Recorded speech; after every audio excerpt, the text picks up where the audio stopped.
हम सब अमृत ज्ञान का लाभ कर रहे हैं। गोविंद हरि गोविंद हरि। इस ऋषि ने उन्हें बाहर ले जाए बेटा। मधुचंदा ऋषि ने इस अमृत गंगा में हमने जाना कि जीवन वो नहीं है जो हम समझते हैं। पैदा होना मर जाना पर ही जीवन का कोई उद्देश्य नहीं है, वरन ये सचराचर ईश्वर जो भी कल्पना है, इसके पीछे विधाता की एक अनुपम अनूठी कल्पना हमारे साथ भी जुड़ी है। हम इसलिए जन्म नहीं लेते हैं कि केवल दुखों को भोगें, तनाव की जिंदगी जिए और मर जाए। हर समय हमें कोई ना कोई अभाव खटकता रहे, वरन उसने तो हमें जीने की कला सिखा अगली अवस्था में उभारने के लिए बनाया है। और मधुचंदा के ऋषि है पूरा का पूरा ऋषि अपने जीवन को ही स्पष्ट करता है वासुदेव के सामने। और वो सिर्फ गाता नहीं है, केवल वेद की ऋचाएं पढ़ता नहीं है, वरन उन ऋचाओं पर चलता हुआ उस अनंत के स्वरूप को भी प्रकट कर देता है जो इस समय हमारे सामने है। हमारा दुर्भाग्य क्या है कि हम ईश्वर के साथ केवल औपचारिकता का संबंध रखते हैं, लेकिन अपने आसक्तियों में लिप्तता के कारण हम कभी भी ईश्वर के पास नहीं हो पाते। और उस समय हमारे सामने बहुत सारे संदेह भी रहते हैं कि स्वामी जी फिर जीवन कैसे जिए, जगत कैसे जिए, कैसे रहा जाए, कि हमें ईश्वर भी मिले और हम यहां भी अपनी ड्यूटीज कर सकें। ऐसा बहुत बार हम लोगों के मन में फिर प्रश्न इन ऋचाओं के बीच में भी उठते रहे। और सच पूछिए तो इन प्रश्नों का उत्तर समुचित रूप से पहले ऋषि में हमें मिल चुका है। यदि हम ईमानदारी से अपने आप को पढ़ने लगे तो हमारे सामने सारे रहस्य स्पष्ट हो जाते हैं कि हमने कभी ईश्वर को पाना ही नहीं चाहा है। हमने चाहा हम पूजें, हमने चाहा हमारा दम पूजे, हमने चाहा हमारी तारीफ हो, और हम भूल गए कि उससे हट के हम कुछ है भी तो नहीं। तो कौन पूजे, किसकी तारीफ हो, कौन सुन रहा है, कौन गा रहा है, कौन देख रहा है, कौन बोल रहा है, ये हमने कभी जानना नहीं चाहा। इसलिए ईश्वर के साथ हमने समय बांधा और समय की सीमा को रखा कि सुबह शाम की पूजा पीटी कर लेंगे, हाँ, लेकिन ईश्वर में डूब कर जीना तो हम नहीं चाहेंगे। क्यों? क्योंकि ईश्वर के सामने जो काम नहीं कर सकते हम वही करना चाहते हैं। शायद बहुत बार ये भी बात हमारे मन में रही। ऋषि ने दिखाया कि जिस हरि नारायण हरि, तो ऋषि ने हमको दिखलाया कि जिससे हटकर हमारे पास जीवन का क्षण नहीं, हम उससे अलग हटके क्यों जीना चाहते हैं। हम अपने दंड के लिए ही सब काम क्यों करना चाहते हैं। हम उसे ईश्वर के निमित्त होकर के भी तो कर सकते हैं। और इसी मन के मैल को धोने के लिए, हमारे अज्ञान को धोने के लिए शुरू से आखिर तक ऋषि ने जितनी भी हमने ऋचाएं पढ़ी वो हमसे हमारी ही बात कहती रही। आरंभ हुआ अग्नि ईले पुरोहितम यज्ञस्य देवं ऋतविजम होतारम रत्नदात्मा। ये वस्तुतः जो यज्ञ है वो मेरे भीतर हो रहा है। वो यज्ञ जो सचराचर को उत्पन्न करता है वो निरंतर सचराचर में हो रहा है। और उस यज्ञ को करने के लिए नेचर को, प्रकृति को और पुरुष को हमारी भी आवश्यकता नहीं है। आत्मा होकर जब वो पेड़ों में यज्ञ करता है, हम नहीं होते हैं वहां। और आज भी वो मेरे शरीर में भी जब यज्ञ करता है तो मैं शरीर में भी नहीं होता, क्योंकि शिशु के बनाने में, माता के गर्भ में बनने में भी मेरी कोई जानकारी नहीं होती है। और यज्ञ निरंतर चलते रहते हैं। हमने समझा कि खाली हम बाहर सामग्री और संविदा बटोर लेंगे, हवन बनाएंगे, मंत्रोच्चारण करेंगे, आचार्य और उपाचार्य आएंगे और तब यज्ञ होगा। नहीं, यज्ञ इसका भी मोहताज नहीं है। वो तो चलता है, वो तो अहर्निश है, निरंतर है, हम सब में चल रहा, सचराचर में चल रहा, जिसके कारण ही जीवन है, हलचल है,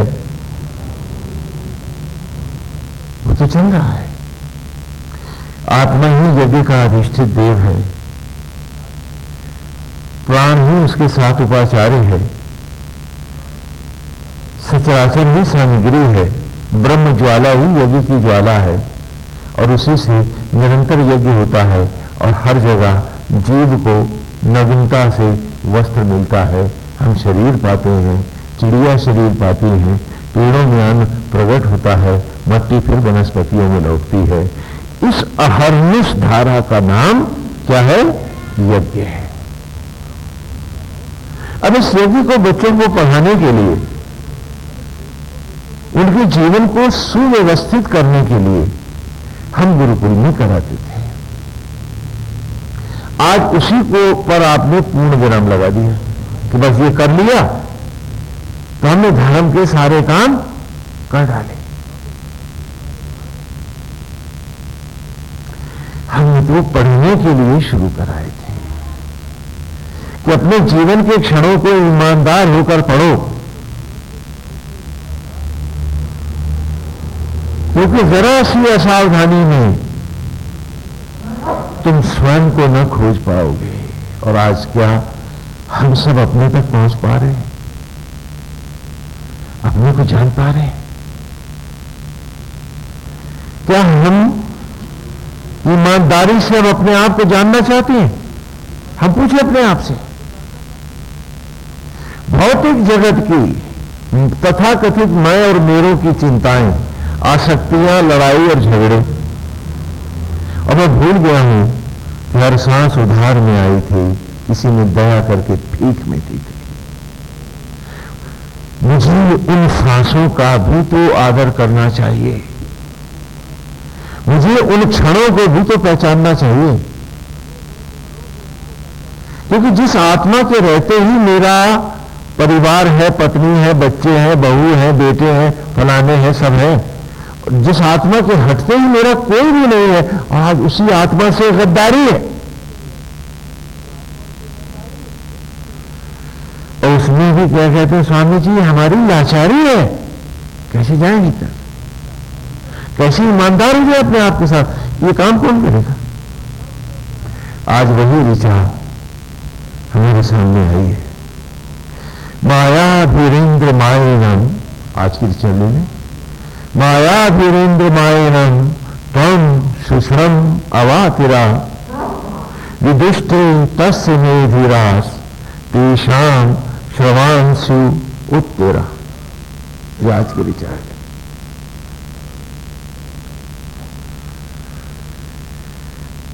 जैसे तू मायाओं को खंड खंड कर जाता है, वो माया जिसके सचराचर अधीन है, हम सब उनके गुलाम हैं, और तू उस माया का भी अधिपति हो जाता है। और वो तो हम सबको मिला था। मुझे ठंडा जाके दिखा रहा है कि मनुष्य मात्र की राहत हुई है हम सबकी।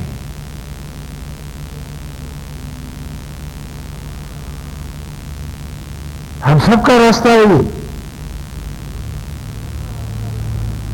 यदि एक ही ऋषि कभी गया होता और फिर कोई न गया होता तो मैं इस मार्ग को नहीं गाता, लेकिन इसके बिना हम में से किसी का उद्धार नहीं है।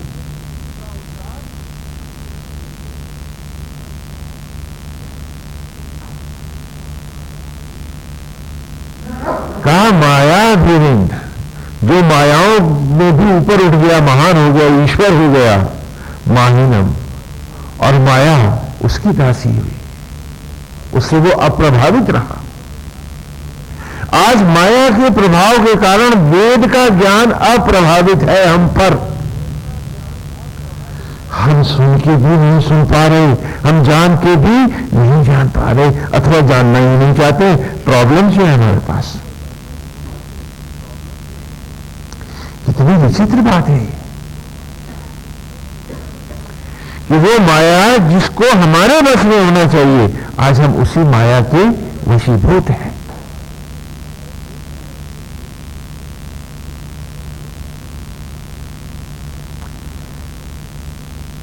महाविष्णु माया पर अपना आधिपत्य दिखाकर कहते हैं कि मेरे पुत्र, ये तेरी भी दासी होनी चाहिए, और हम हैं उसी के दास बने हुए हैं।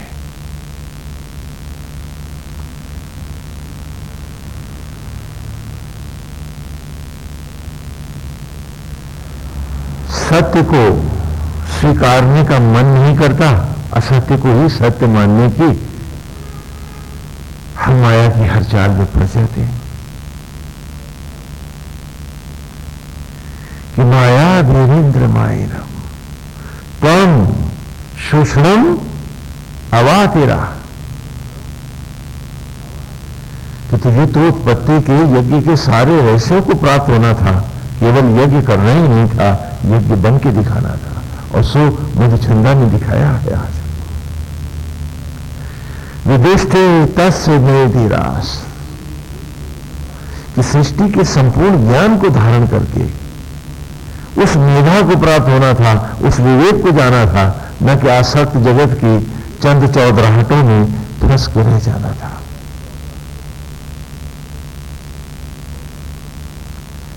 आज हम सबको सोचना है कि एक सांस एक क्षण हम पाए नहीं है, हमने कमाया नहीं है, हमें आज भी बनाना आता नहीं है, तो सिर्फ मट्टी के लिए हम जीवन का सर्वनाश कर रहे हैं। वो धन, वो वैभव जो हमारे साथ जाना नहीं है,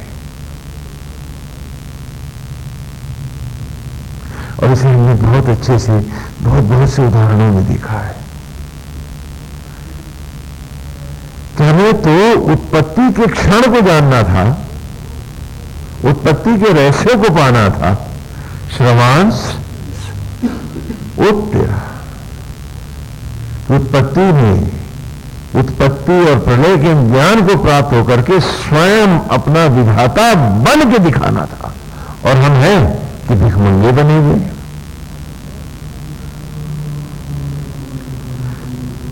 और भिक्षावृत्ति को ही हमने अपना जीवन बना लिया है। बेटे ईश्वर के हैं, लेकिन मांगते भी हैं।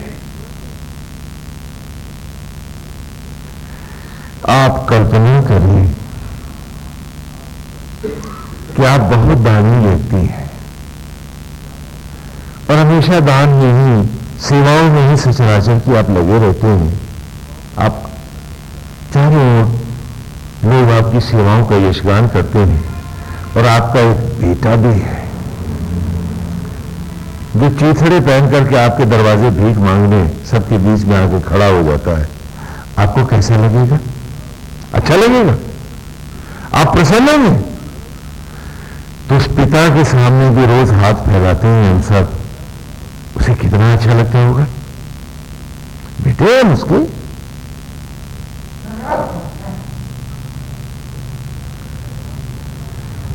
पुत्र पिता से मांग सकता है, कामना कर सकता है, भिखमंगा बन के भी इसका अधिकार मांग सकता है। लेकिन वो अधिकार तो हम तब पाए जब हम पिता का रूप पाए, न कि भिखमंगे ही बन के बैठे रहे।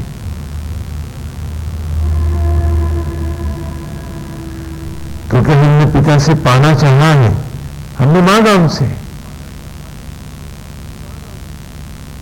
हमने उनसे मांग की है पहले सुख की नवी ऋचा में। वो हमारी साधिकार मांग है कि सा न पितेव सुनवे अग्नि सुपायनो भव सचस्वा न स्वस्थ है।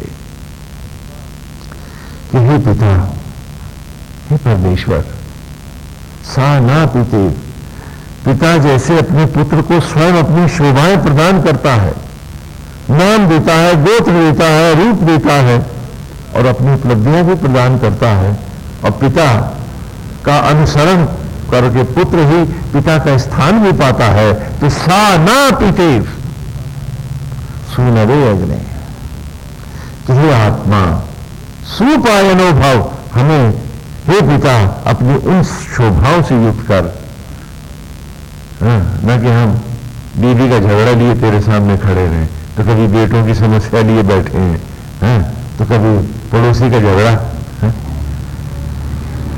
भिखमंगे बन गए हैं, भीख मांगते हैं। जो मांगना है वो चाहते नहीं है, मांगते नहीं है। मांगते क्या है?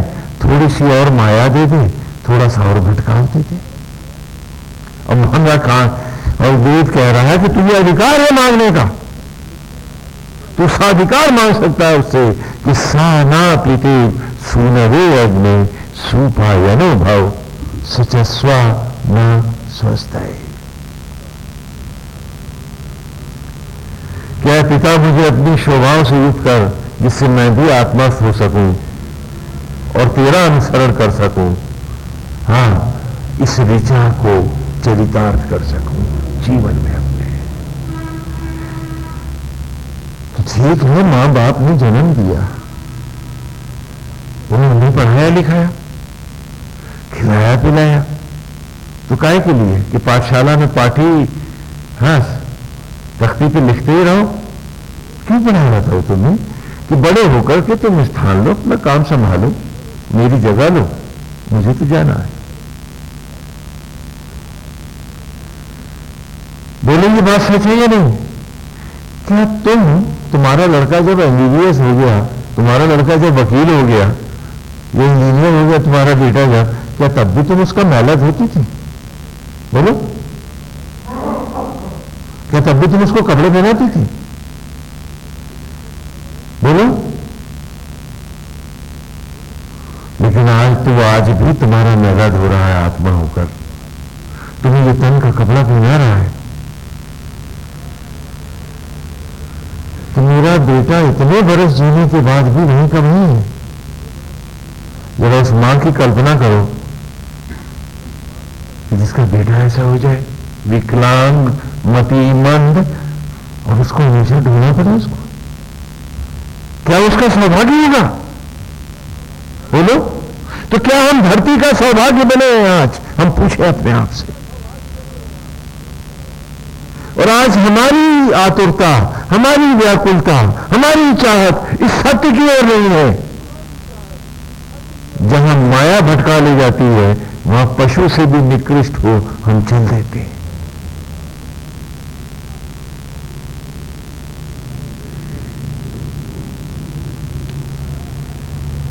कैसी विचित्र बात है। मैं पूछा आपसे, क्या आज भी आप अपने बच्चों का मैला धोते हैं, कपड़े पहनाते हैं उनको? तो वो पिता आत्मा और वो मां ब्रह्म ज्वाला आज भी हमें एक नवजात शिशु की तरह ही सब कुछ क्यों कर रही है हमारा? और हम जागना नहीं चाहते हैं, इस तरह आना नहीं चाहते हैं।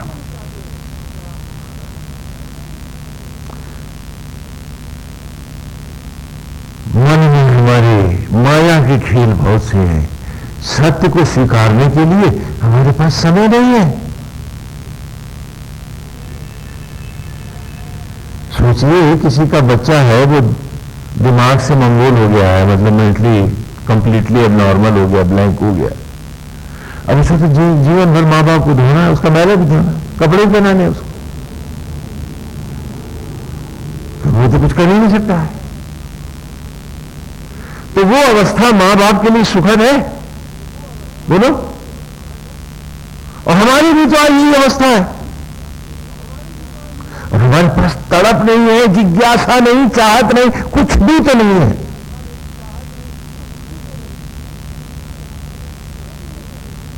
क्या हम इस रास्ते चलना भी है हमको? बल्कि हम में से कुछ लोग कहते हैं ये सब तो अब हम जान गए स्वामी जी।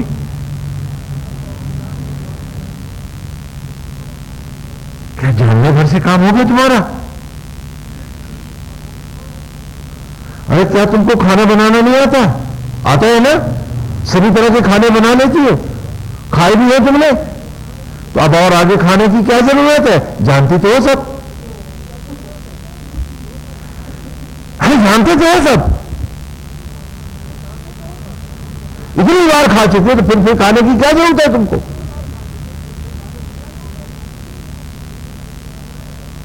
कैसा मति भ्रम है माया का कि जिन बातों पे हमें शर्मिंदा होना चाहिए उन वाक्यों को हम चौधराहट बना के गाया करते हैं। अच्छा, देख रहे हैं कि जैसे पेट को भोजन चाहिए, अगर मन भूखा रह गया तो ये मायाओं का मैला खाएगा, निश्चित खाएगा ही। और इस ऋषिक में इतनी सारी ऋचाएं हमने पढ़ी, दोहराई, रिपीट की, बार बार गाई, कैसेट्स भी बन रहे हैं, आप लोग ले जाते हैं, सुनते भी हैं, फिर सुनते हैं, लेकिन कोई भी ऋचा हमारे जीवन में नहीं उतर पाई। क्यों? क्योंकि मन माया का मैला स्वाद से खाने लगा है। तो सत्य का अमृत अब पचता नहीं है, अपच हो जाती है। वो एक बार टीवी के ऊपर बड़ा अच्छा सीरियल आ रहा था कि रात को एक आदमी को फुटपाथ पे सोना पड़ा भिखमंगों के बीच में, तो उन्होंने जब भीख का सारा खाना इकट्ठा किया तो कहने लगे आजा तू भी खा ले। तो उसने कहा नहीं मेरे पास टिफिन है। तो वो बोले आप लोग भी मेरे साथ खा लो। तो भिखमंगों ने कहा चलो ठीक है, बड़ा सा टिफिन था, उसने खोल दिया। तो सब भिखमंगों ने खाना खाया तो पेट पकड़ के बैठ गए। बोले ताजा था क्या? बोले हाँ। बोले मार दिया तूने हमको पेट खराब हो गए हमारे, अब तो अस्पताल जाना पड़ेगा।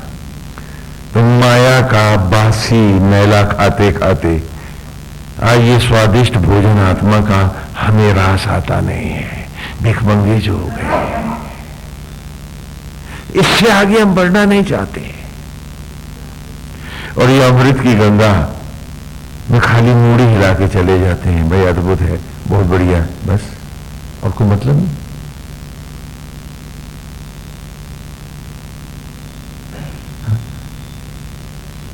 क्या इसमें एक ऋचा तुम्हारे जीवन में उतरी क्या? जाना तुमने न जानी कितनी बार होगा, और करोड़ों जन्म जूनियां भटकी भी तुमने उतनी ही बार होंगी। क्यों? क्योंकि तुम चले जो नहीं, तुमने इसे अपना भोजन जो नहीं बनाया।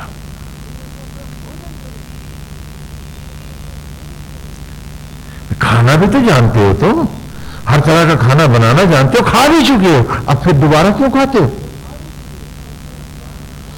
ये प्रश्न का उत्तर अपने आप को दे डालो तो तुम्हें जवाब सारे मिल जाएंगे। कि वेद का ऋषि रोज जंगल में बैठ के हवन करता है और उन्हीं ऋचाओं को क्यों दोहराता है? क्यों? क्योंकि मुंह भी तो उसी खाने को दोहराता है, तो मन का मुंह भी यही खाए कि उल्टा सीधा ना खा जाए। लेकिन हम हैं कि हमें ये भोजन रास ही नहीं आता, पचता ही नहीं, इसीलिए माया का भोजन आता। कैसी विचित्र बात है। भागवत की एक कथा है कि महाराज उत्तानपाद हैं, उनकी दो पत्नियां हैं। एक का नाम है सुनीति और दूसरी का नाम है सुरुचि। सुनीति बड़ी है और सुरुचि छोटी है।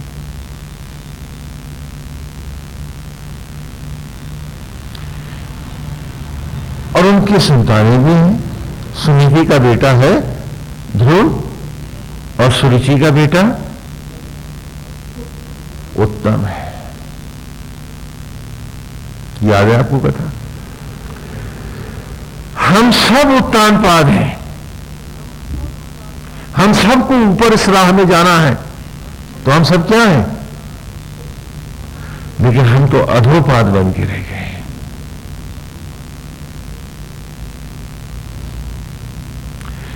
माया ने वो खेल खेला है कि हमारी राह ही उलट गई है। और उस उत्तानपाद के सामने भी दो पत्नियां हैं, दो मनोवृत्तियां हैं उसके पास।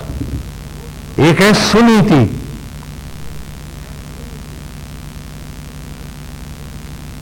और दूसरी है सुरुचि। सुनीति सत्य की राह जाती है और सुरुचि जो रुचिकर लगे, जो उत्तम लगे, उधर भागती। कि जो मैं और मेरों के लिए उत्तम हो, भले झूठ हो, पाप हो, अरे कर जाओ। तो ये उत्तानपाद की बीवी पत्नी कौन है? सुरुचि है।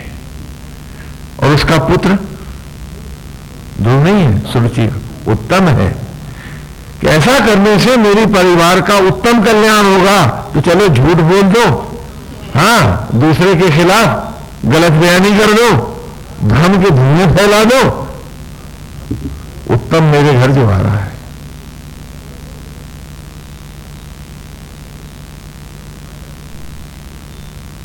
माया ही भोजन है। जब सुरुचि मेरी मनोवृत्ति है तो उत्तम मेरा अभीष्ट है, तो मैं अधोगति मेरी गति है और मैं उसको गाली दे रहा हूं जो मुझे बनाने वाला है, जो मुझे पैदा करने वाला है, जो मुझे क्षण क्षण जिलाने वाला है। और सोचता हूं कि मैं मालाएं फेर लूंगा तो मैं उसका भक्त हो जाऊंगा और वो मुझे ढेर सारा आशीर्वाद दे देगा। ये विचित्र कथा भी है मेरी। उत्तानपाद को चाहिए कि वो सुनीति का सम्मान करे। सुनीति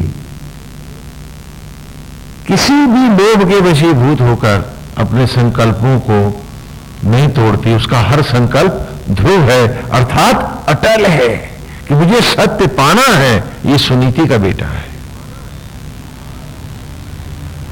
ये कथा दिखाई है हमने।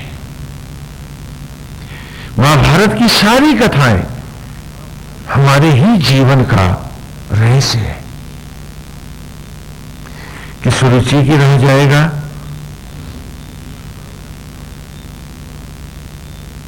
तो अधोपाद निम्नपाद होगा, उत्तानपाद निम्नपाद होगा, अधोपाद होगा।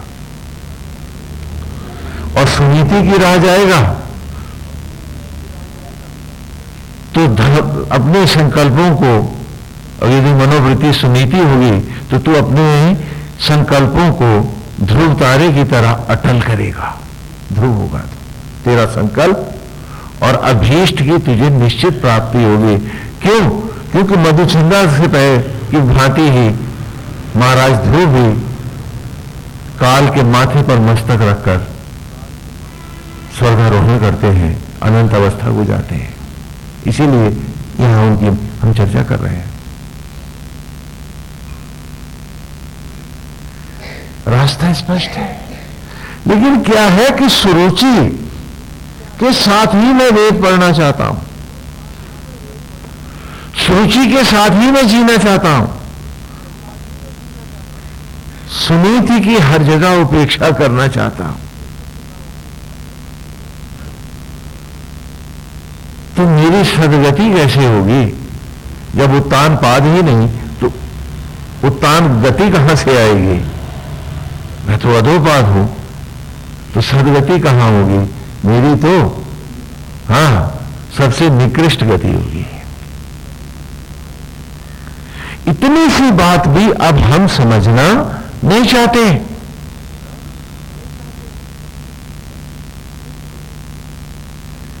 कि ध्रुव आगे कथा में चलते हैं कि पिता की गोद से सुरुचि ध्रुव को उतार के फेंक देती है नीचे, अपमानित करती है। तो सुनीति को भी राज्य छोड़ के जाना पड़ता है और ध्रुव तो तपस्या के लिए वन को चले जाते हैं। और सुनीति कहां रहती है? नहीं मानो, मंदिर में, राज्य के बाहर एक मंदिर में बेचारी दीन होकर रहती है, साम्राज्ञी जो है। और आज हमारी ईश्वर को पाने की मनोवृत्ति, जो भक्ति बुद्धि है हमारी, वो खाली मंदिर में रहती है, कहीं और कहीं नहीं रहती, और कोई जगह में नहीं रखी है उसके लिए। मंदिर पहुंचे, जय श्री राम जय जय राम, थोड़ी देर के लिए सुनीति की याद आई और बाहर निकले तो सुरुचि सुरुचि। मतलब मेरे जीवन में ना तो मंदिर का स्थान है और ना सुनीति का स्थान। और मंदिर में बैठी उस सुनीति से मैं पूछना भी नहीं चाहता हूं कि वो जो ध्रुव था वो कहां गया। मुझे तो उत्तम ही उत्तम है। ये किसकी कहानी है? ये बिल्कुल मैं किनको बढ़ा रहा हूं? और क्या आप पढ़ नहीं पा रहे? क्या आपको समझ में नहीं आ रहा कि ये कथा किसकी है? हम पूछें अपने आप से, क्या सुनीति का मेरे जीवन में स्थान क्यों नहीं है? इसीलिए तो माया मेरे जीवन का हर अमृत क्षण चाट रही है और हर क्षण को पीकर भस्मी का कण बना मेरी गोद में डाल रही है। कल लकड़ियों पर बस ये कण ही कण होंगे, तू ना होगा। और हम ये कहते पढ़ना नहीं चाह रहे।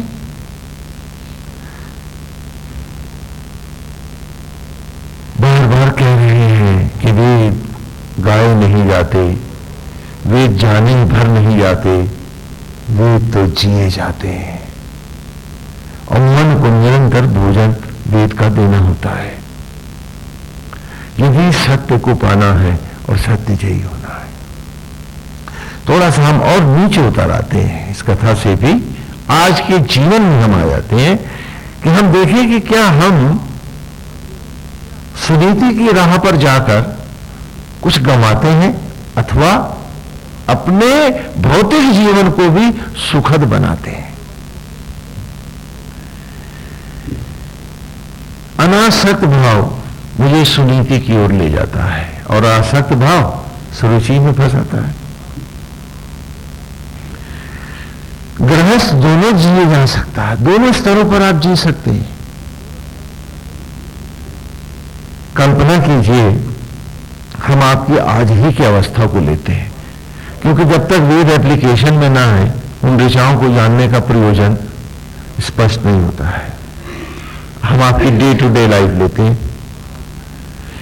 कि एक मार्ग है जिसमें भौतिक जगत को आप सब कुछ मानकर जिए, आसक्तियां इनमें रखें तो ईश्वर से आप सहज ही अनासक्त हैं, तो वो जिंदगी आप जी रहे हैं। क्या आप में से कोई एक भी व्यक्ति सुखी है? एक सवाल पूछ रहा हूं। क्या आप में कोई एक भी व्यक्ति सुखी है, सुख से जी रहा है? एक बड़ा जिससे कोई दुख नहीं है कोई?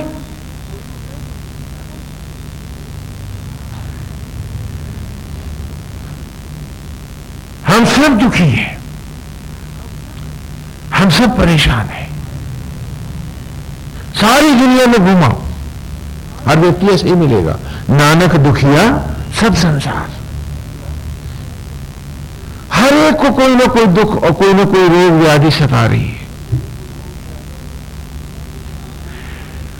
और क्या आप एक आदमी ला सकते हो जिसने सारे के सारा जीवन सुखों के लिए नहीं जिया है कि भाई सुख हो जाएगा, ये कर लूं, वो कर लूं, ये बटोर लूं। तो तमाम उम्र तुम सुखों की खातिर अपनी जिंदगी के अमृत को लुटाते रहे। तुमने झूठ का सहारा लिया, तुमने धोखे पे उतर आए, भेदभाव किए, तुमने ईश्वर को बुलाया, सदा तुमने सुखों की खातिर। कितने सुखी हुए थे तुम? क्या तुम सुखी हो गए थे? और क्या संसार में कोई सुखी है तुम? तो फिर तुम क्यों मानते हो कि तुम जो जी रहे हो ये सही है? फिर तुम ये क्यों नहीं मानते हो कि इसमें कहीं कोई गलती तो जरूर है, कहीं जीने की कला में खोट जरूर है, कि सुख एक कल्पना भर है और दुख संसार भर है? ऐसा क्यों है?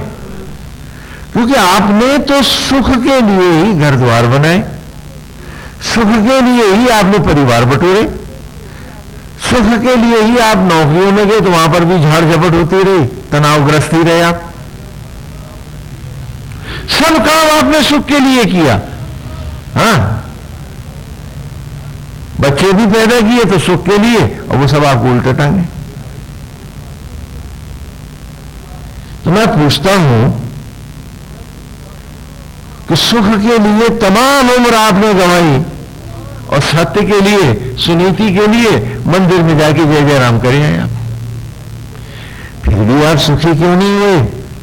और फिर भी आपका जीवन का वो जो उत्तम भाव था वो आपके पास क्यों नहीं है? आप सारी दुनिया को घटिया बता रहे हैं और हर आदमी आपको भी तो वही बता रहा है।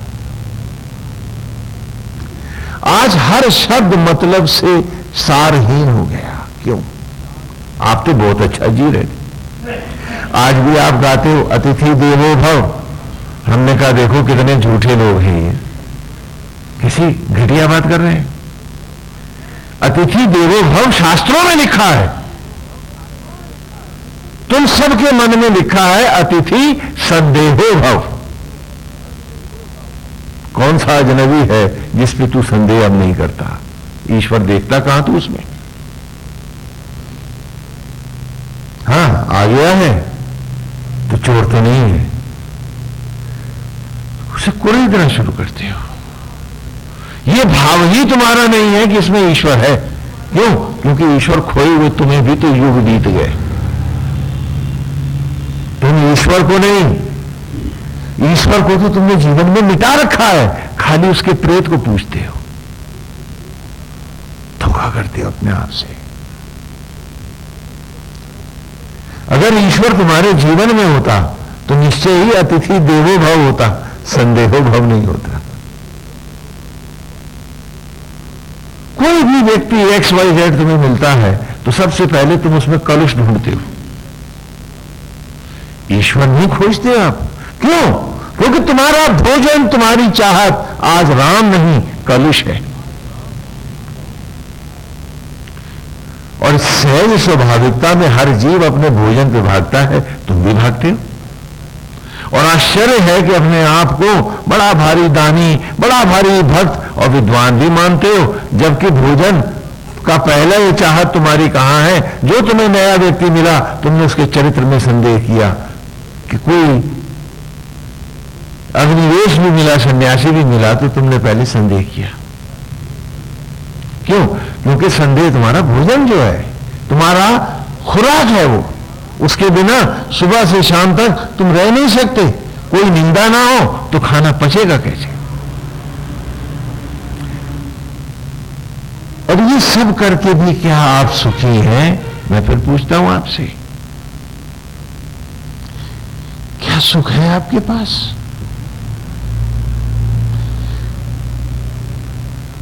अथवा हर नाता रिश्ता चिंता बन के आपको चुभ रहा है? बेटे भी उपेक्षा कर रहे हैं, आपको लगता है आपकी, और बेटों को लगता है कि ये भी लदे बैठे हैं हम पे। सब तरफ आग बराबर लगी हुई है। तो वो जीवन जिसमें आपने सुख के लिए सब किया और दुख ही दुख बटोरा, एक क्षण भी सुख का नहीं लिया।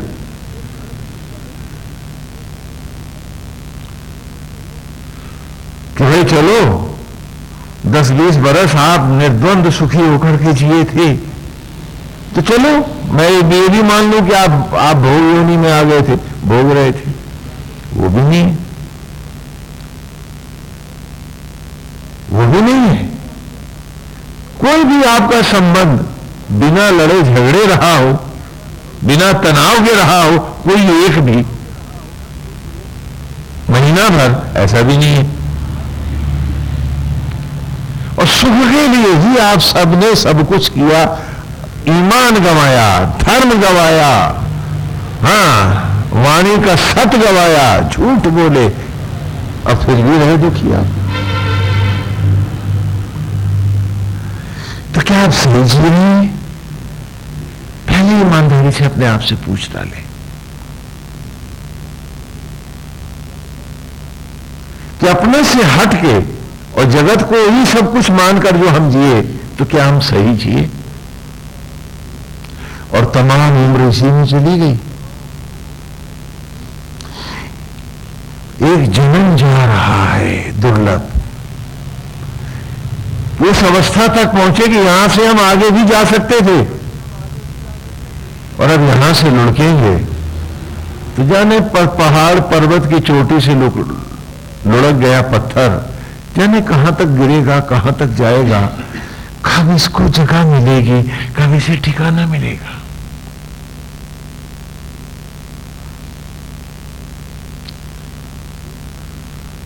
और एक जीवन जो मधु झंडा हमारे सामने जी के आ रहा है, हम सब जी सकते हैं। सब कुछ करते हुए भी इसमें जिया जा सकता है और इस सत्य को पाया जा सकता है, सब कुछ करते हुए भी।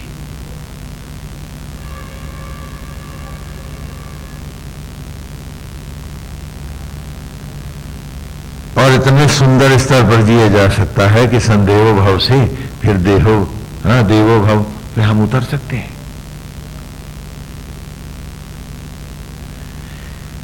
देखो, जब आप किसी व्यक्ति के चरित्र पर संदेह करते हो तो आप भूल जाते हो उस व्यक्ति में संदेह है, उसके चरित्र क्या है, उस पर कोई प्रभाव नहीं पड़ेगा। संदेह करते आप स्वयं चरित्रहीन हो जाते हो। क्यों? क्योंकि आपका कैरेक्टर बन गया।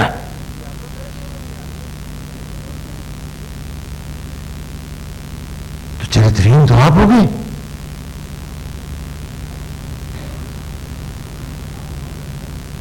आपने अपना चरित्र खो दिया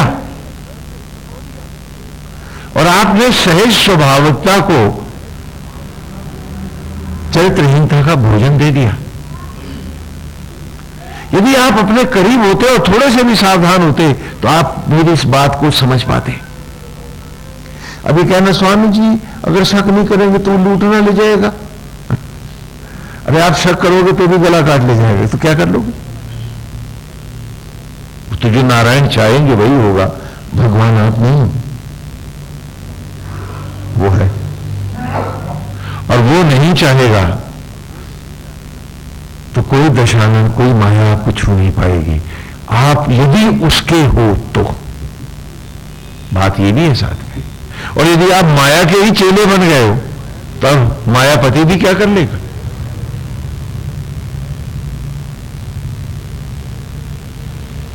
वो क्या कर लेगा आप? कि जब आप खुद ही स्वेच्छा से जा रहे हो तो फिर आपको कौन रोकेगा? और उसमें भी आप ईमानदारी से अपने आप से पूछो कि क्या तुम सुखी हो?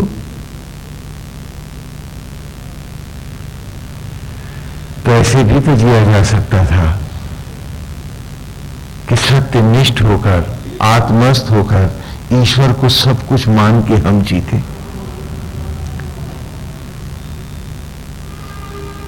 तो पहली बात यह कि हमारे भीतर एक बहुत बड़ा आश्वासन आ जाता कि ईश्वर मेरे साथ है, मुझे भय नहीं है। बहुत बार जीवन में ऐसी ऐसी घटनाएं, ऐसे ऐसे क्षण हम सबके आते हैं कि रात कांपते बीतती है कि सुबह क्या होगा, कोई रोगी है अथवा कोई दुर्घटना है, कुछ भी है, सबके साथ। और सवेरे सब ठीक ठाक था, हमें लगा कि हमने रात इतने तनाव में रही, जैसे ही हमने ऐसा किया। वो पूरी रात जो हमने तनाव में बिताई, अगर ईश्वर हमारे पास होता और उसमें हमारा विश्वास होता तो जो सुबह मिलनी थी वही मिलती, कुछ अच्छी ही मिलती, लेकिन रात तो न बर्बाद होती। और उस रात भर हमने जाग के तनावग्रस्त रह करके भी क्या कोई समस्या का समाधान हो जाता? नहीं, और एक समस्या अपने लिए बनते जा रहे थे स्वयं। तो हमने इसमें कौन सी समझदारी की, हम पूछे अपने आप से। हर कोई अपनी अपनी घटना सोचो। तुम्हारे जीवन में ढेरों क्षण ऐसे हैं, सबके, कोई उससे बचा नहीं है। आज यदि ईश्वर होता मेरे जीवन में और मेरी ईमानदारी होती अपने ईश्वर में,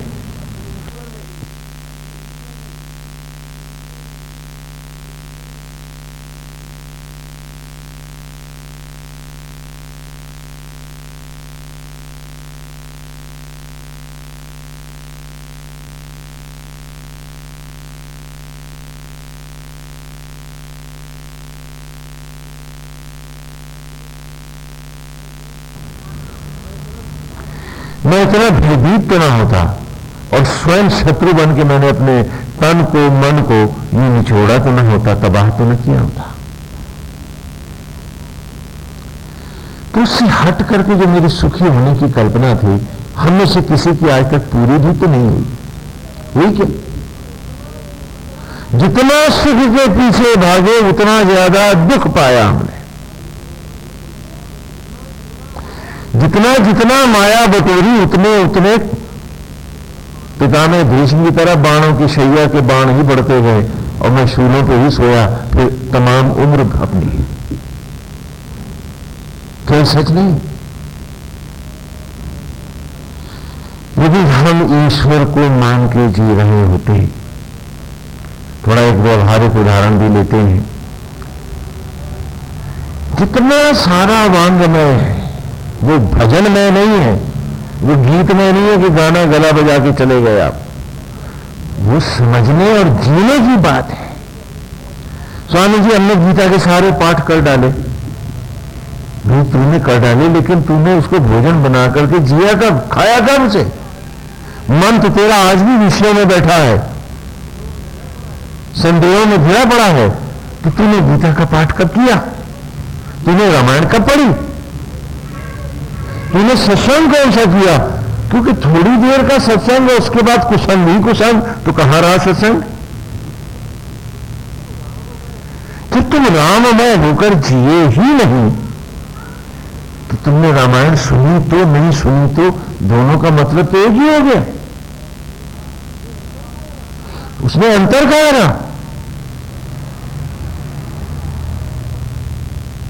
हम सब पूछे अपने आप से। उदाहरण देते हैं आपको। कर्मण्येवाधिकारस्ते मा फलेषु कदाचन, गीता में कहा है ना, कि तुझे कर्म करने का अधिकार हो और तू कर्म फल वाला कदापि ना हो। तो कहना है स्वामी जी अगर फल ही नहीं होगा तो कर्म क्यों करेंगे? ऐसा नहीं, समझो इस बात को। यहां आसक्त और अनासक्त कर्म को हमने दिखाया है। दो व्यक्ति हैं, एक जो फल में लिप्त होकर ही कर्म को करता है और एक जिसने ईश्वर को ही अपना सब कुछ माना है और उसके निमित्त होकर के जगत जीता है। दोनों का उदाहरण एक एक उदाहरण करके आपकी प्रैक्टिकल लाइफ के हम उदाहरणों से उठाते हैं इसे। दो व्यक्ति हैं, दोनों परिवार वाले हैं, आप सब हैं। एक जो आसक्त जगत कर्म को केवल मतलब से कर रहा है, फल से, और दूसरा उसे ड्यूटी मान के कर रहा है। दोनों में भेद क्या है और दोनों की उपलब्धि क्या है? एक व्यक्ति जिसने सोचा कि मैं अपने बीवी बच्चों के लिए, माँ बाप के लिए जिन्होंने मुझे पाला पोसा बड़ा किया, भैया उनके लिए मैं कोई काम करूं, कुछ कमाऊं, तथाकथित सुख मैं भी नहीं दूं, यानी ये किसी दुकान पे मिलता है तो मैं खरीद के ले आऊंगा, पैसा होगा तो ना सुख, हाँ कि भैया एक पैकेट सुख दे देना, मिल जाएगा क्या? लेकिन सोचते हैं हम कि शायद किसी दुकान में कहीं सौदे न मिल जाए मेरे, तो भाई मैं काम धंधा करूं, अपनों के लिए भरण पोषण के लिए मैं करूं, और उसने काम शुरू कर दिया। तो यहां प्रेरणा क्या है कि कुछ कमाऊं, इनका पेट भरूं, अपना भरूं, थोड़ी मौज मस्ती रहे, घर में माया आए, हाँ, इस उद्देश्य से, इस फल की चाहना से मैंने कर्म शुरू किया। वही एक दूसरा व्यक्ति है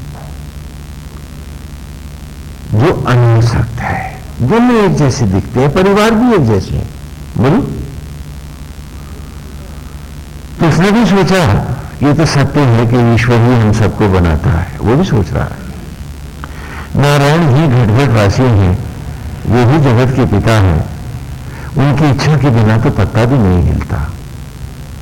उन्होंने ही ये मेरा परिवार बनाया है, मुझको बनाया है, मेरे माता पिता को बनाया है। लेकिन प्रभु ने जब स्वयं परमेश्वर होकर नारायण निरंतर सेवा में लगे हमें बना रहे हैं, तो इस जगत रूपी नाट्यशाला में मेरे भी निमित्त दायित्व है कि मैं भी कुछ उपक्रम करूं, कुछ धन कमाऊं, हाँ, इनकी सबकी सेवा करूं, एक निमित्त सेवा करूं, वरना करेगा तो वही। और उसने भी धंधा शुरू कर दिया। दोनों व्यक्तियों ने काम शुरू किया। एक का धंधा लाभ और हानि से जुड़ा है, और दूसरे का वो तो भक्ति समझ करके पूरी निष्ठा से कर रहा है। काम दोनों एक जैसा कर रहे हैं। एक को हमेशा चिंता है, तनाव है, बोलो होगा कि नहीं होगा, और दूसरा उसमें भक्ति का रस आनंद भी ले रहा है, तो ड्यूटी में इसके परफेक्शन आएगी कि इसकी आएगी? जो चिंता में बैठा, बोलो कौन सही काम करेगा? क्योंकि जिसका मन ही अस्थिर है वो काम कैसे करेगा? पहला खोट इसमें ही आया। थोड़ी देर के लिए मान लेते हैं कि दोनों का दीवाला हो गया, हाँ, वक्त की मार, दोनों लुट गए, हार गए दोनों। तो एक जो आसक्त भाव से कर रहा था, उसने कहा हाय मेरा पैसा, मैं तो तबाह हो गया। इस सदमे में वो जिस चारपाई पे गिरा वो भी टूट गई, और वो भी टीबी हुई मर गया, और उसकी बीवी और बच्चों ने भीख मांगी। और दूसरा जो एक अनासक्त था, वो निमित्त भाव से कर रहा था, उसने कहा भी नारायण की इच्छा थी, चलो ठीक है, अब जो होना था हो गया, भाई अपने धर्म को तो करना है, तो जो ही विधि राखे राम। वो फुटपाथ पे बैठ के हाँ खिलौने सामान लगा करके बेचने लगा, समय ने पलटा खाया, और वो फिर और अच्छी अवस्था में ईश्वर की कृपा से आ गया। तो इन दोनों में कौन सही जिया? बोलो, तो फिर तुम क्यों नहीं जिए वैसे? ये सवाल दूसरा अपने से पूछो। फिर तुमने वेद को भोजन बना के मन को क्यों नहीं खिलाया रोज सुबह और शाम? खाली जानने भर से, जानने भर की बात तो वो करते हैं ना कि जान लिया कि फलाने के घर लड़का हुआ तो ढोलक लेके पहुंच गए गाने, कि हमारे तो लल्ला हुआ। क्या है, इसी को तुमने भक्ति मार्ग बना रखा? ये नपुंसकता ही ईश्वर को पाने की राह है क्या? सोचो, विचार करो। आप ही का उदाहरण एक एक करके सब लेते हैं। जब बच्चे अनासक्त भाव से खेलने के लिए मैदान में उतरते हैं, मई जून में छुट्टियां होती हैं उनकी, गर्मियों में ही, और वो बैट बल्ला लेकर के जब वो क्रिकेट खेलते हैं, बेटा सवाल पूछ रहा हूं आपसे, तो कोई कम मेहनत का काम है? घोड़े की तरह दौड़ते हैं, गेंद के पीछे भागते हैं, चोट भी लगती है, और उस भयानक गर्मी में बैट बल्ला लिए बैट ठोक रहे हैं, लेकिन जब सोचते हैं कि इसका मजा लेना है तो उन्हें बहुत मजा आ रहा। अब इसमें ना तो गुलाब के शरबत का मजा है, ना कोई बर्फी का आनंद है क्या? लेकिन जब उन्होंने सोचा कि we should enjoy it, they could enjoy it.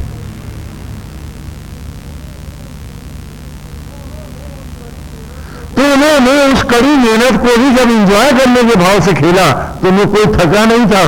Out भी दिया, बोला भी आउट नहीं, थोड़ी देर और खेलूंगा। बोलो बोलो बोलो।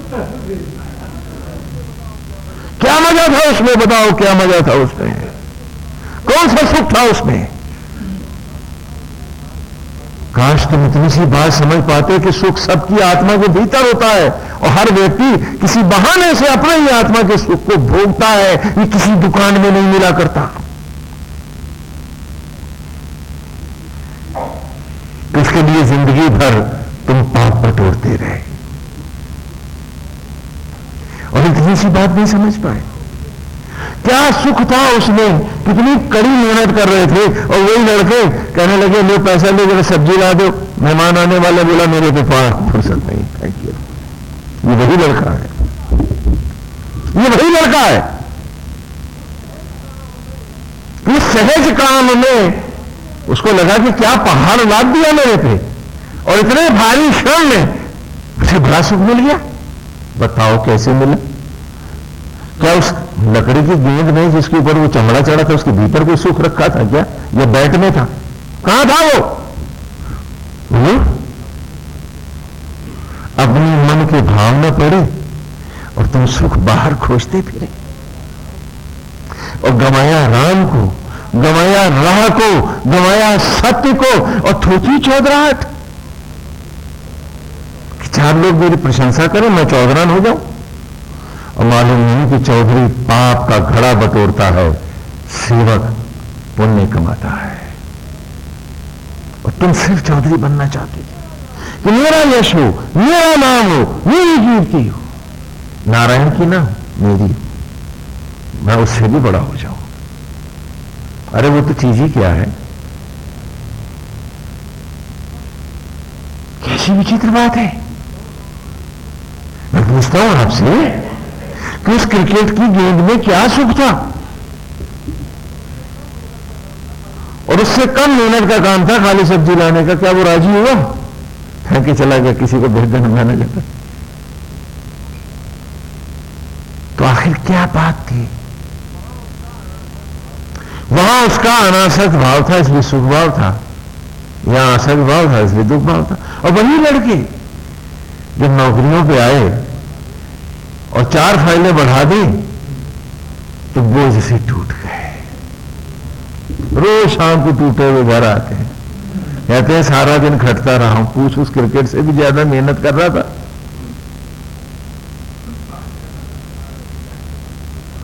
सारा दिन गप्पे मारी, 2-4 फाइलें हिलाई और शाम तक आए तो कहने लगे खड़ा भी नहीं हुआ जाता। फर्क क्या है कि क्रिकेट को जब वो सुख के भाव से तुम खेल रहे थे तो तुम्हारे अंतर का सुख तुम्हें बाहर दौड़ दौड़ लिपट रहा था और कितना मजा आ रहा था। और जब तुम नौकरी बजा रहे थे आसक्त भाव में तो ध्यान तो तुम्हारा सैलरी पे था, इस मुसीबत में थोड़े ना था। तो जितना कर रहे थे उतना टूट ही रहे थे, टीवी भी हो गई थी, मेहनत से हो गई थी। सुना हमने क्या वेद था? तो फिर वेद क्यों गंवाए तुमने? गंवाया सुख अपना और भाग भाग करके बटोरते रहे कि आप सुखी हो जाएंगे। या सुख किसी दुकान पे मिलता है, किसी सामान में मिलता है, वो तो मेरे अंतर का है।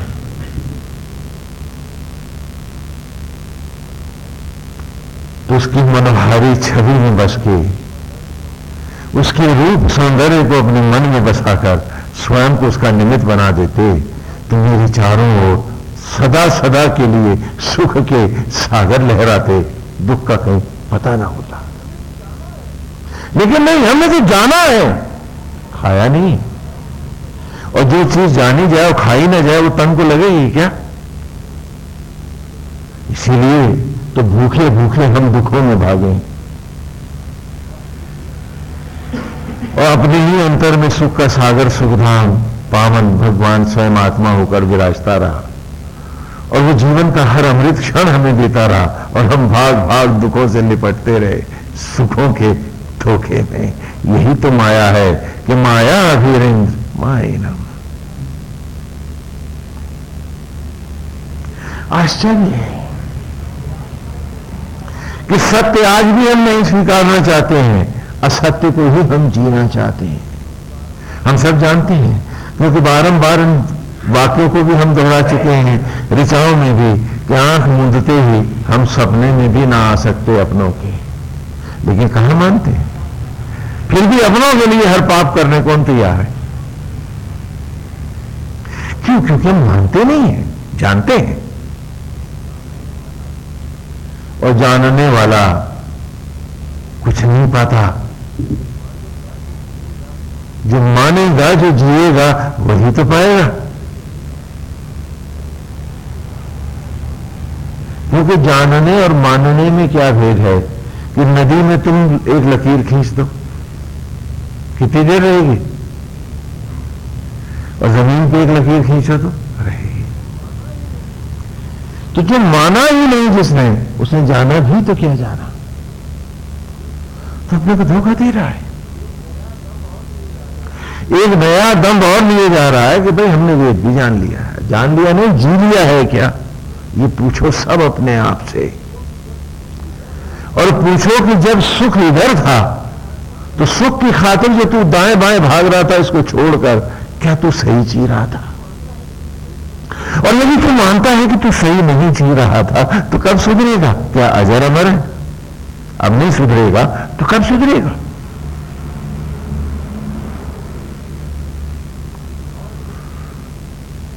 और एक उदाहरण देता हूं। आपका लड़का है, बीमार है, बहुत सख्त बीमार है। मैं वही तनाव का क्षण फिर आपके पास ला रहा हूं। आपने एक डॉक्टर, दो डॉक्टर को बुलाया, सबने मना कर दिया, सब केस इज वेरी सीरियस। तो आप भगवान के सामने भी बैठे हैं तो कांप रहे हैं, थर थर कांप रहे हैं। मन है कि हिला हुआ है, ये भगवान क्या होगा, बताइए बचेगा कि नहीं? डॉक्टर को मना कर रहा है, क्या होगा? आप डरे हुए हैं, भयभीत हैं, आतंकित हैं, आपका दिल हिल गया है, मन कांप रहा है। भगवान के सामने भी बैठे हैं तो आंसू थम नहीं रहे।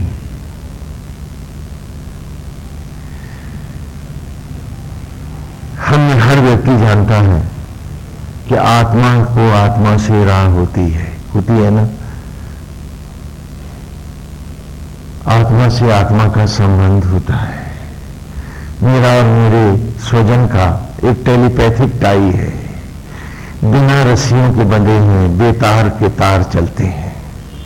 कि दूर देश में स्वजन का एक्सीडेंट होता है, मेरा दिल धड़कने लगता है, मन बैठने लगता है, आंख भी फड़कने लगती है, और तभी टेलीग्राम आ जाती है कि फलाने के साथ ये हो गया। तो आप कहते हैं कि पहले कुछ ऐसा लग रहा था। होता है नहीं होता?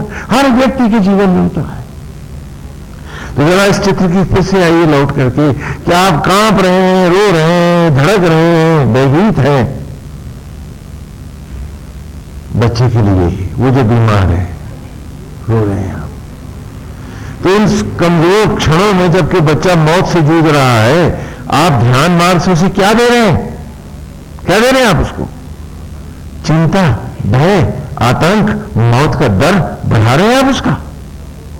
आप पूजा जिस भगवान की कर रहे हो तो आत्मा होकर उसमें बैठा है, आप में बैठा। तो ट्रांसमिशन में क्या जा रहा है बोलिए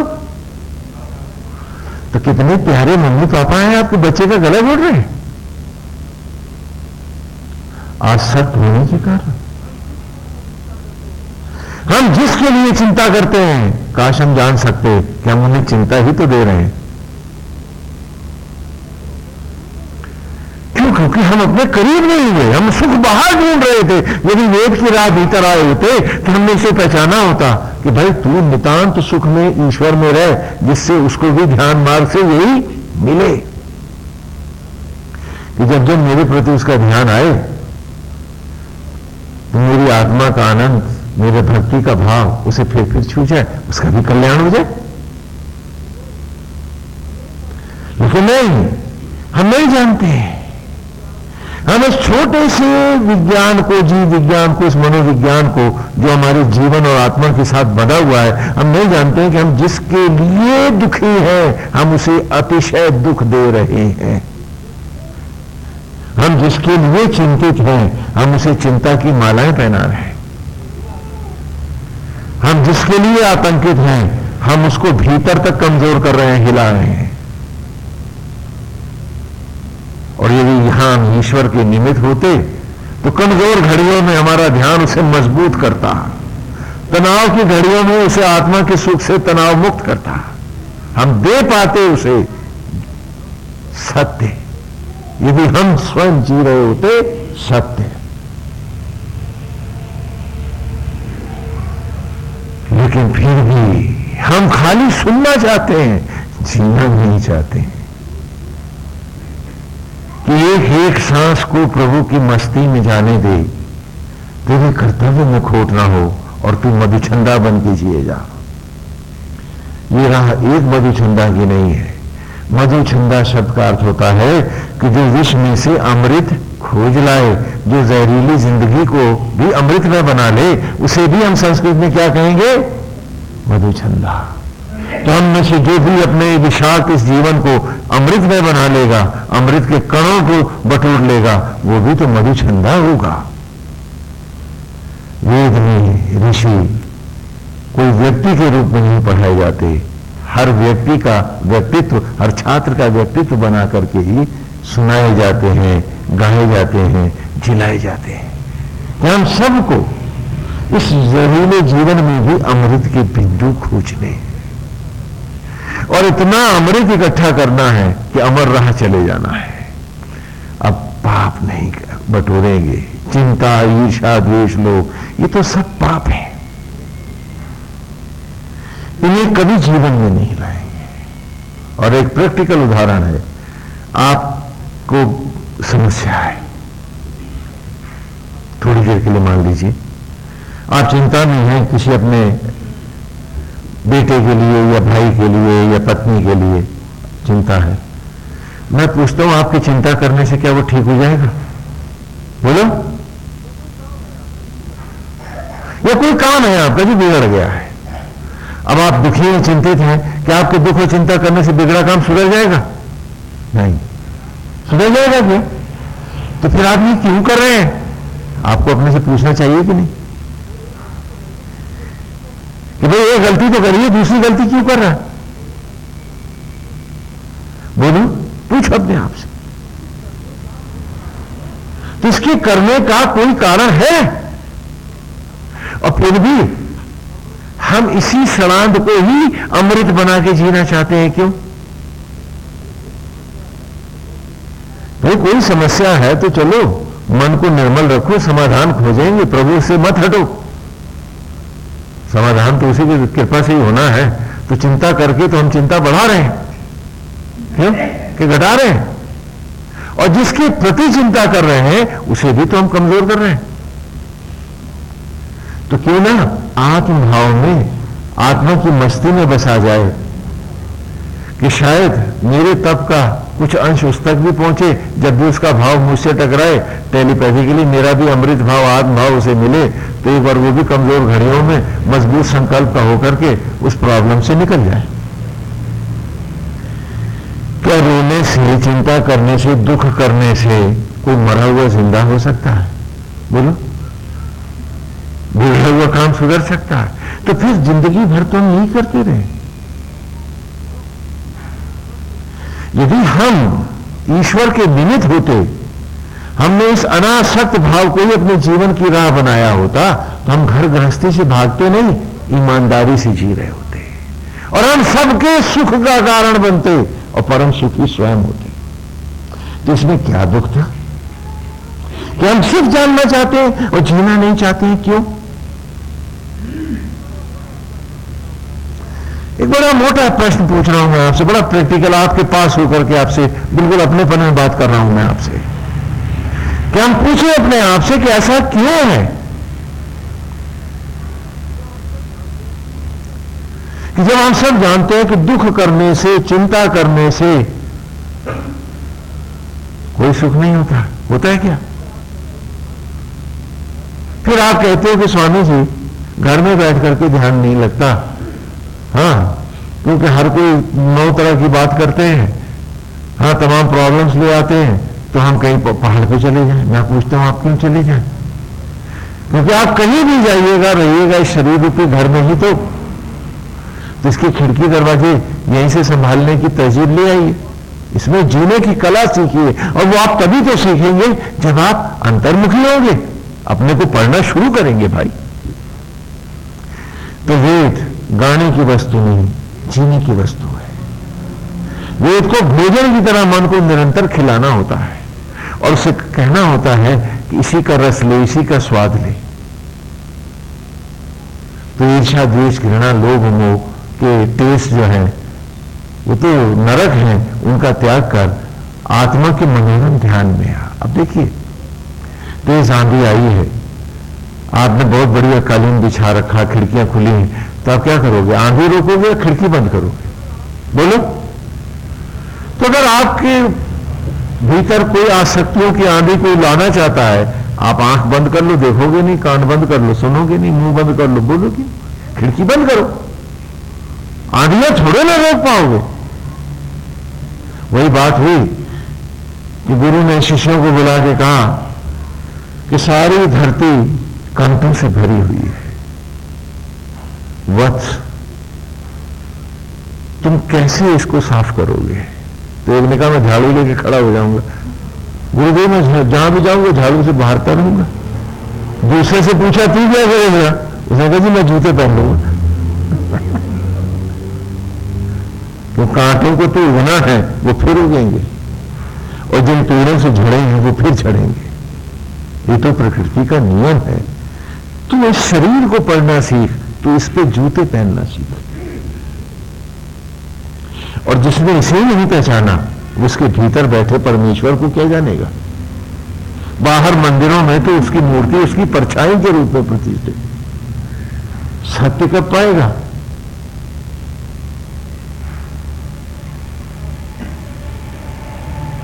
हम क्या ऐसे नहीं जी सकते?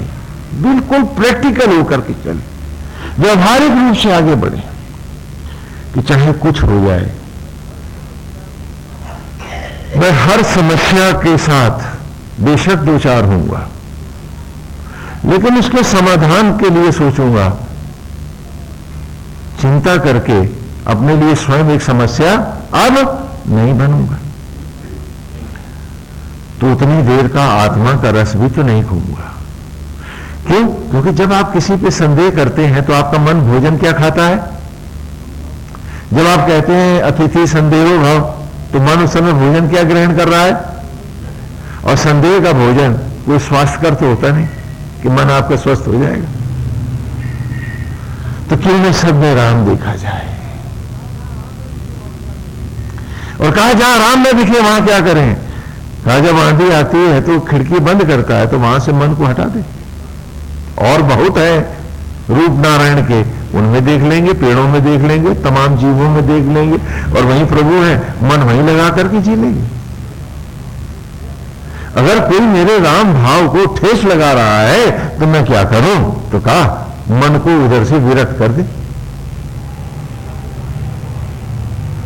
हर जगह के कांटे ना बुआ, जूती पहन ले। क्या क्या हम ऐसे जी नहीं सकते? हम पूछे अपने आप से। और जब जब चिंता, ईर्ष्या, द्वेष, लोभ, मोह, आसक्तियां जाएंगी, मन निर्मल होगा, तो मन निर्माण में लगेगा, तो तुम गरीब नहीं होगे, तुम कमजोर भी नहीं होगे, तुम्हारा ऐश्वर्य बढ़ेगा, घटेगा नहीं। क्योंकि अभी सारा समय तो तुम्हारा दुर्गंध में लगा है, तब भगवान तुमको इतने से दे रहा है, तुम्हारा घर भरा पूरा है, तुम्हें सब कुछ दे रहा है। और जब तुम्हारा मन भी निर्मल होकर के निर्माण में लग जाएगा, तो बताओ तुम्हारे घर में किस चीज की कमी होगी? लेकिन क्या है कि सड़ी हुई गंदी मानसिकता के कारण हम सब एक ही राह को ऐश्वर्य का रास्ता मानते हैं। अब वो रास्ता क्या है? रावण।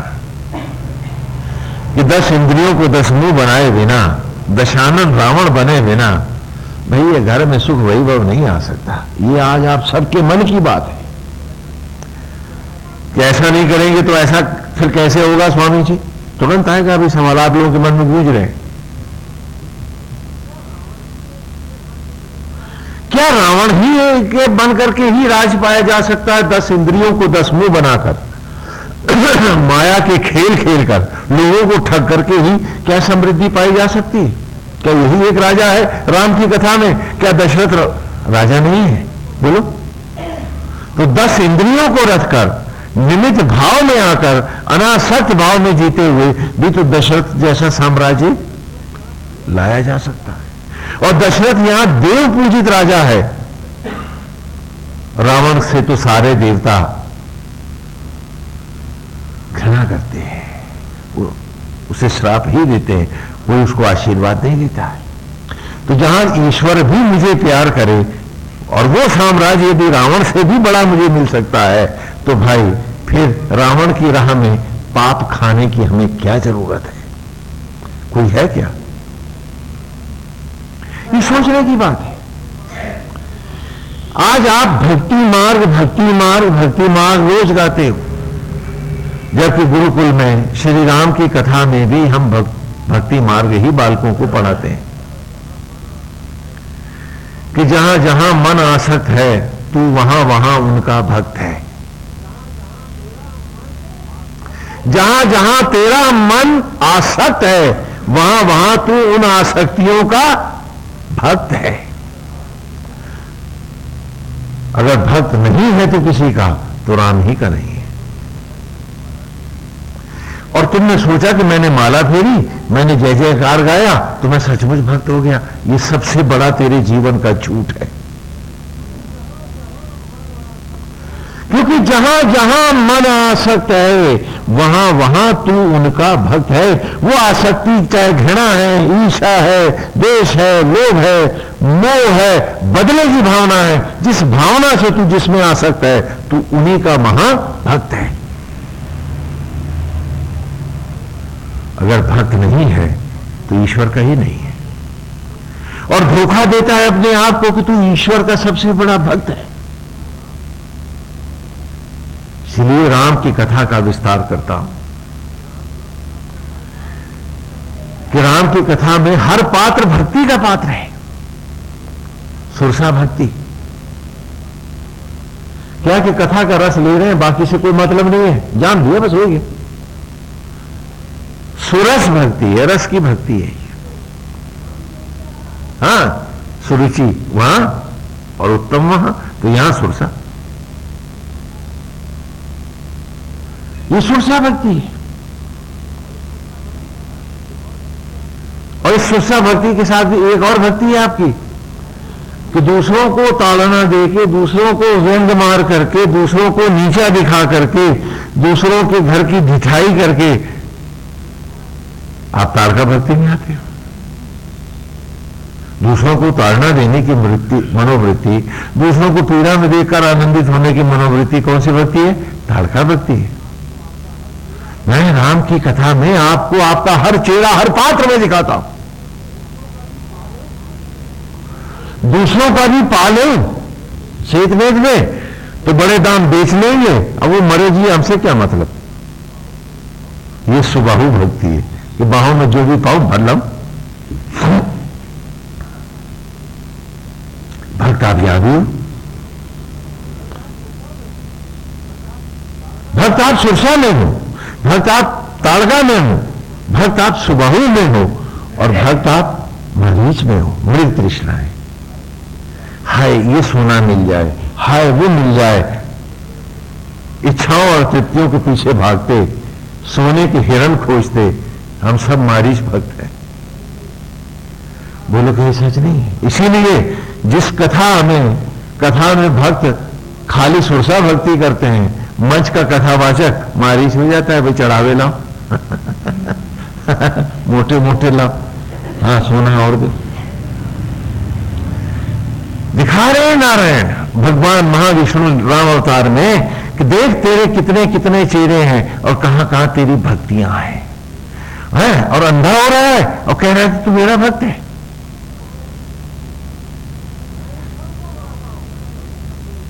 मैं इन सबको मारता हूं और ये सब तेरे सगे हैं, तो तू मेरा भक्त कहां हुआ?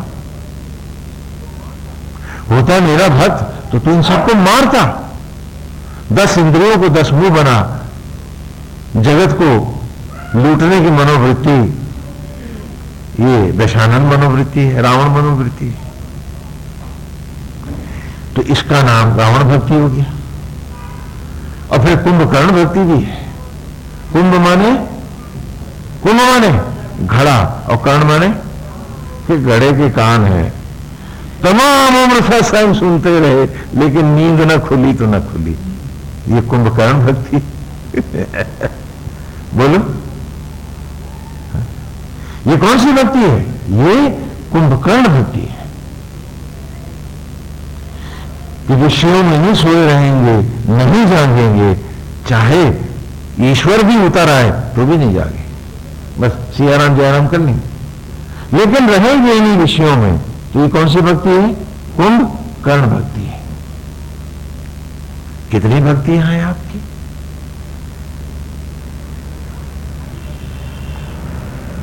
हाँ, ये सारी भक्तियां हैं आपकी। और महाविष्णु सारे पात्रों को मार के बता रहे हैं कि जो इन्हें मारे वो अमर हो जाए, और जो इनका संग करे वो मेरे द्वारा भी मारा जाए,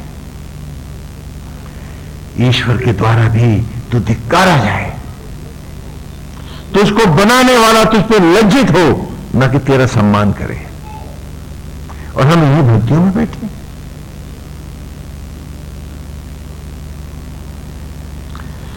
और उससे हट के ये वेद की राह की भक्तियां हैं कि सबसे पहले शत्रुघ्न को पहचानो, राम का सामीप्य लेना है। तो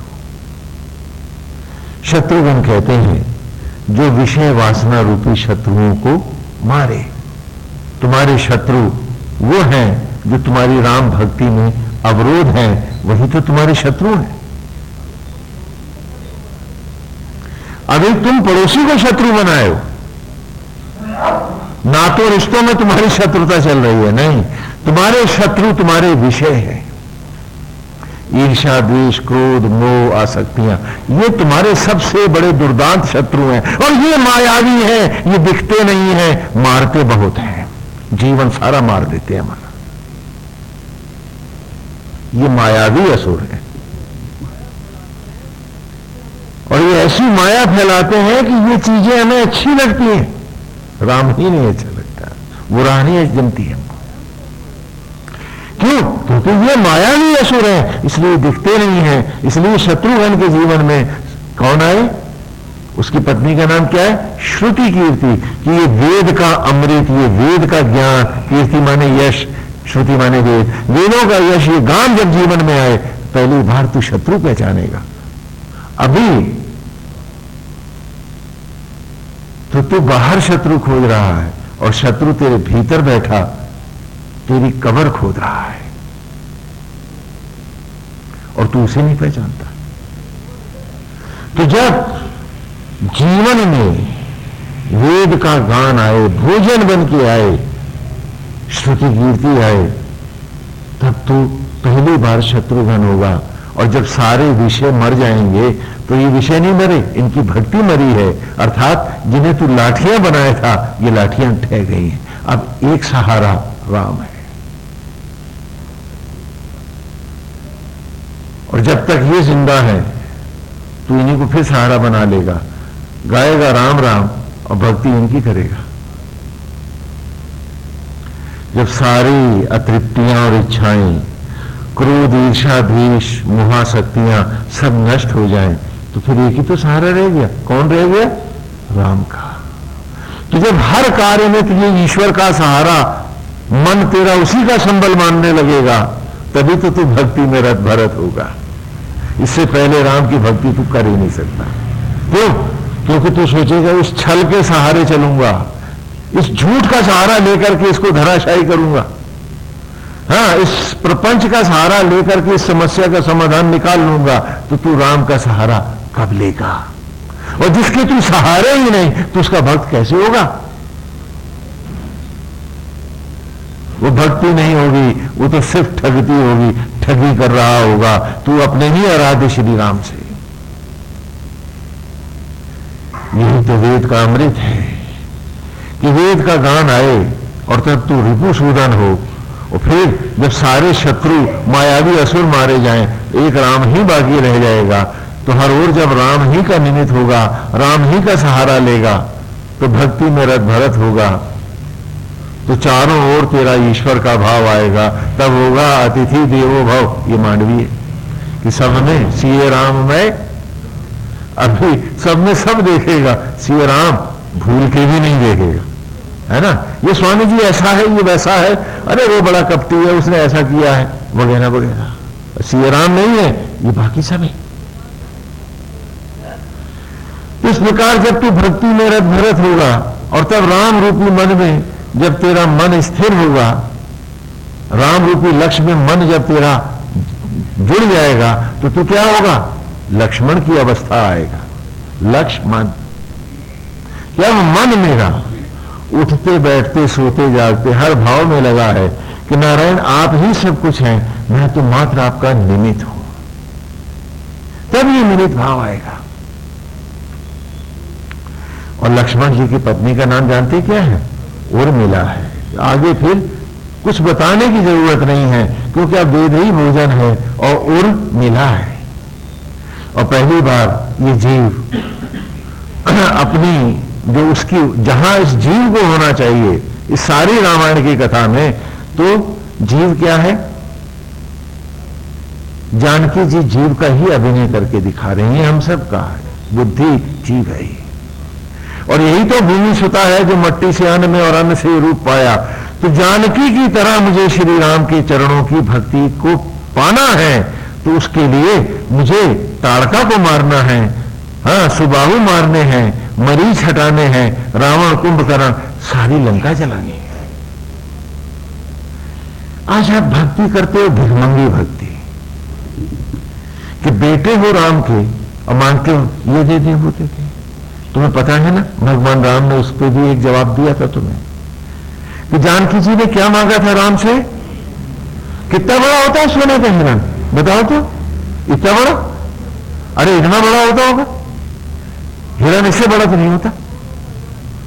तो मांगा था इतना सा सोने का हिरण, और नारायण ने दे दी पूरी सोने की लंका। क्या वो सुखी थी? बोलो बोलो, क्या वो सुखी थी? और क्या तुम सब सुखी हो जाओगे? ढूंढते हो सुख और पाते हो दुख। और नारायण लीला में दिखा रहे हैं कि इतना सा हिरण मांगा, मैं तो देने वाला हूं। बोल, तूने इतना मांगा, पूरी लंका ले ले, मैं ही नहीं मिलूंगा। और फिर भी हमने सारी कथा गाई, हमने सारी कथा भजी, हम सारी कथा का भजन बनाते रहे, लेकिन जिंदगी में कभी राम नहीं आया। आए तो ताड़का, दूसरों को पीड़ा दे के आनंदित है, तो ताड़का मनोवृत्ति है, ताड़का के भक्त है। दूसरों का माल भी पार कर लेना चाहते हैं, सुबाहु बने हैं, बाहों भर में जो भी आ जाए सब मेरा। मरीच बने हैं, मृग तृष्णाओं के पीछे भाग रहे हैं, सोने के हिरण चाहिए हमको, राम से क्या लेना है। और आश्चर्य है कि इस आचरण में हम सब इन रूपों को ही की भक्ति कर रहे हैं, इन्हीं को संबल और सहारा बना रहे हैं, और फिर भी हम कहते हैं हमें सिया राम गा लिया। स्वामी जी, मोक्ष का तो हमारा टिकट पक्का है। कहा भाई उस खिड़की तक तो तुम कभी गए नहीं, तो टिकट तुम्हें मिल कहां से गया? सुबाहु मोक्ष का टिकट नहीं देता, ताड़का मोक्ष नहीं देती, मारीच के पास मोक्ष का टिकट नहीं है, रावण के पास भी टिकट नहीं है, कुंभकर्ण के पास भी नहीं है, और लंका के मायावी असुरों के पास भी नहीं है। तो फिर तुमको कहां से मिल गया? क्योंकि तुम तो सदा इन्हीं के बीच रहे। भक्त उसे कहते हैं जो कभी अपने आराध्य से विभक्त ना हो, कभी बटे ना, जो बार बार इन मनोवृत्तियों में बटता है वो भक्त नहीं होता है।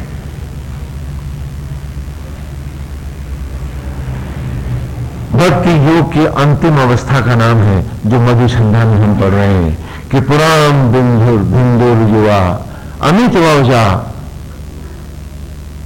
हाँ, और कैसा हो जा कि बिंदुर युवा कवि अमित ओजा अजायत, कि आज सारे पुरों को का भेदन करता, सब किलों को ढहाता, वो देखो ज्योति बन के मधुछंदा प्रकट हो गया है, अजायत उत्पन्न हुआ है। कभी आत्मा के जैसे युवा यौवन को प्राप्त है, अमित ऊर्जा अमित ओज से ज्योतियों से परिपूर्ण है वो। इंद्रो विश्वस्य कर्मणा कर्मणो धर्ता। क्या संसार के सारे कर्मों को जो ईश्वर करता उसको धारण करने की क्षमता को लेकर आज देखो मधुछंदा प्रकट हो गया। आज एक पुत्र ने पिता का स्थान पाया है। वज्री पुरुषता, क्या भेद है वो, अनंत है वो, अमर है वो, उस अमर पौरुष को पा गया है वो, क्योंकि उसने एक नारायण की भक्ति की है। हम तो आसुरी मायाओं के भक्त रहे हैं, हमने राम की भक्ति कभी नहीं की है। जबकि इन मायाओं को हमें परास्त करना था और हम मायाओं से सदा परास्त रहे। आज देखिए कि मायाएं हमें कैसे परास्त कर रही हैं। एक बार फिर दोहरा लो, क्या तुम में से कोई मट्टी से अन्न बना सकता है? बोलो। लेकिन माया जब तुम्हारे दिमाग में बैठती है तो आज क्या तुम सब में हर एक को दम नहीं कि हम अपने परिवार का भरण पोषण कर रहे हैं? जबकि मट्टी से एक दाना गेहूं बनाना नहीं जानते हैं। हम निमित्त भरण पोषण कर रहे हैं भरता, लेकिन माया जब छा जाती है हम भूल जाते हैं।